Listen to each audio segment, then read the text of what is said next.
We are saying the Iranians do not have control of the strait. We have absolute control of the strait. We have blockaded the ships going into or out of Iranian ports. Their economy is in free fall, and everyone says they have the high tolerance for pain. Well, their soldiers will not have a high tolerance for not getting paid.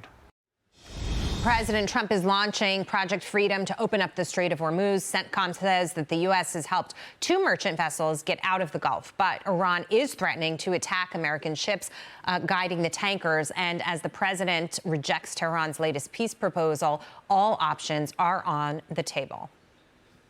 Under what circumstances would you restart military strikes on targets? Well, I don't want to say that. I mean, I can't tell that to a reporter. If they misbehave, if they do something bad, but right now, we'll see. But, you know, it's a possibility that could happen. Okay, so those comments came on Saturday, and the fresh reporting from Trey Yingst, who talked to the president, said if Iran attacks the vessels, the U.S. vessels that are implementing Project Freedom, they will, quote, be blown off the face of the earth. Now, I appreciate the president, and I typically believe him when he says that he's going to do things, although we've been waiting for quite some time here, and it seems like there's been a lot of negotiation back and forth and a lot of threat of doing something, but it's not happened yet. Mike Murphy, are you losing confidence in, you know, President Obama would draw red lines and let people trample them. I don't believe that's who President Trump is, but the longer this goes on, every time he threatens and nothing happens, where does that get us? Yeah, and, you know, you hear from people then the taco, Trump always chickens out. I don't think that could be further from the truth here. I think President Trump is not backing down. He's not, he evaluates things as they come up, and he's willing to change his mind if he thinks there's a better outcome for the American people.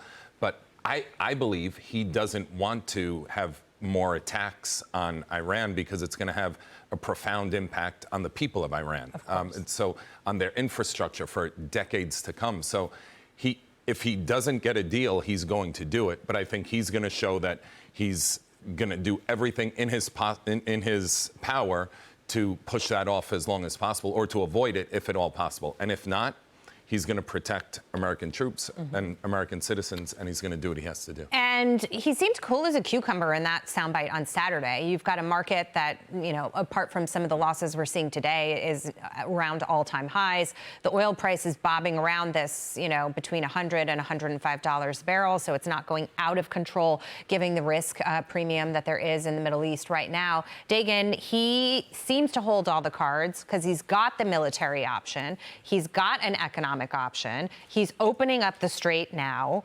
And so it seems like there's a reason for him to kind of be a little bit relaxed about it to a certain degree to see what happens. I'm just surprised that if the strait's open and up, crude oil is heading higher, that you've got $3 and change a barrel on that. And the pain at the pump, gasoline prices, particularly what's happened in the past week, and I brought it up in the last hour, how they've shot up, it's like 30-some cents a gallon in a week, is going to be very apparent, particularly in the Great Lakes region. There's some refinery problems there. And the one-week change in gasoline prices in places like Ohio, in Illinois, that Ohio and Illinois have seen the biggest one-week change in gas as of Friday in the nation. So it's going to take a great, I am not questioning President Trump's resolve, but he is surrounded by a lot of people and a lot of politics. And it is going to take resolve to continue the mission as the discomfort among Americans and the squeeze becomes much more acute in the coming weeks, because this kind of 1 week spike in prices, it isn't like anything I've seen. And you have not brought up yields this entire hour. Well, she brought up how bad a bond investment was. No, that was me. Yeah, that's what I'm saying. So it's kind of an indirect. Oh, no. But yields are climbing. Yeah.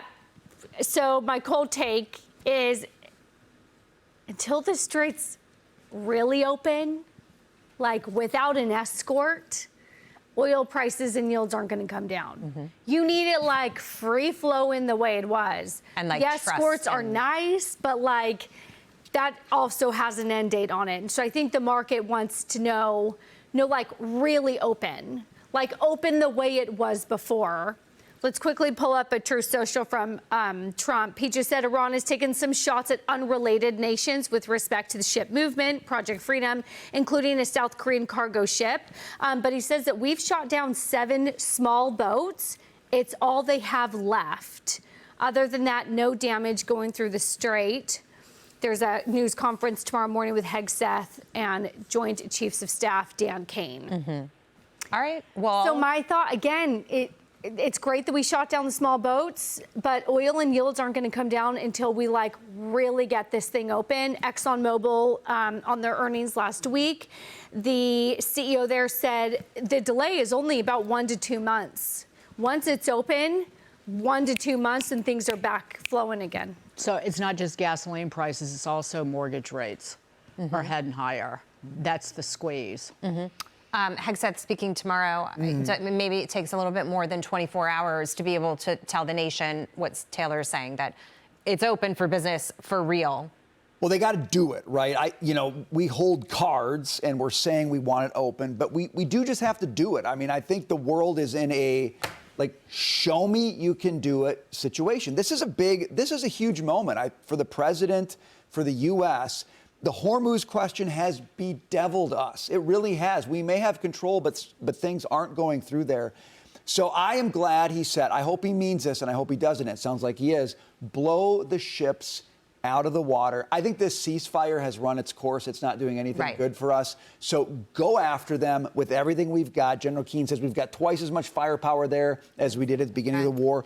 Do it and get it done and disarm Iran. The Hormuz Strait is all they have left. And maybe other countries should come and help. In that Truth Social, he said maybe South Korea, if their cargo ship got blown up or damaged, How about it? Maybe they should think about showing up.